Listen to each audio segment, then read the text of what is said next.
कुछ दिन पहले एक परिचित के घर गया था। जिस वक्त घर में मैं बैठा था, उनकी नौकरानी घर की सफाई कर रही थी। मैं ड्राइंग रूम में बैठा था और मेरे परिचित फ़ोन पर किसी से बात कर रहे थे।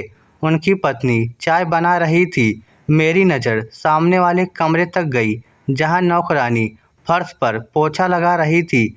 अचानक मेरे कानों में आवाज़ आई, बुढ़िया भी जमीन पर पोछा लगा है, नीचे पाँव मत उतारना। मैं बार बार यही नहीं करती रहूँगी। मैंने अपनी परिचित से पूछा, माँ कमरे में है क्या?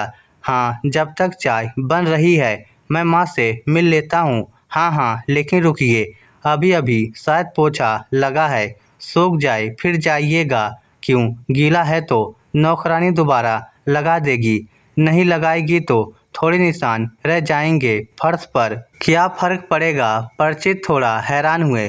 भैया ऐसा क्यों कह रहे हैं? तब तक मैं कमरे में चला गया था। गीले फर्श पर पाँव के खूब निशान उकेरता हुआ मैं माँ के पास गया। मैंने उनके पाँव छुए और फिर उनसे कहा, चलिए आप भी ड्राइंग रूम में वहाँ साथ बैठकर चाय पीते हैं। चाय बन रही है, भाभी रसोई में चाय बना रही हैं। मैंने इतना ही कहा था कि माँ एकदम घबरा गई। अरे नहीं, अभी फर्श पर पाँव नहीं रखना है, फर्श गीला है ना।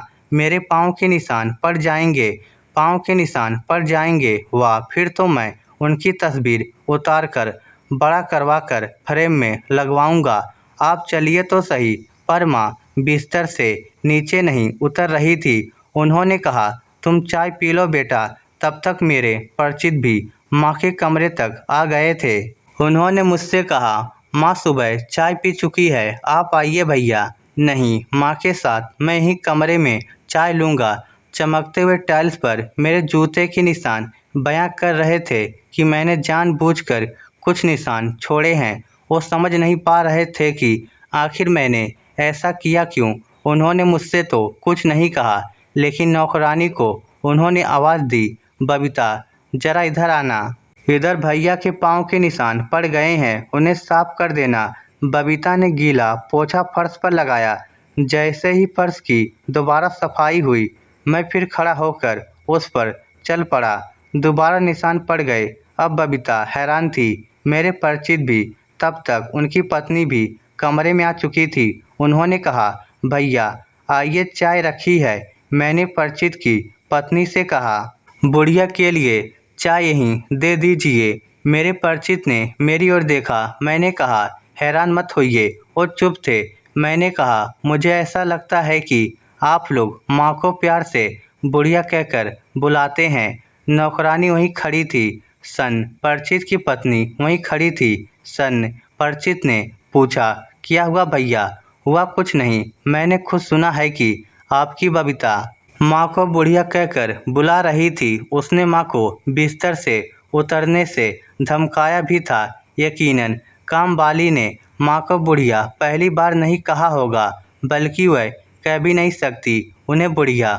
उसने सुना होगा बेटे के मुंह से, बहू के मुंह से, बिना सुने वह नहीं कह सकती थी। जाहिर है आप लोग प्यार से माँ को इसी नाम से बुलाते होंगे, तभी तो उसने कहा। पल भर के लिए धरती हिलने लगी थी। गीले फर्श पर हजारों निशान उभर आए थे। मेरे परिचित के छोटे छोटे पाँव के निशान वहाँ उभरे हुए हैं। बच्चा भाग रहा है, माँ खेल रही है।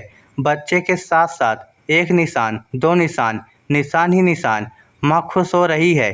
बेटे के पाँव देखकर कह रही है, देखो तो इसके पाँव के निशान।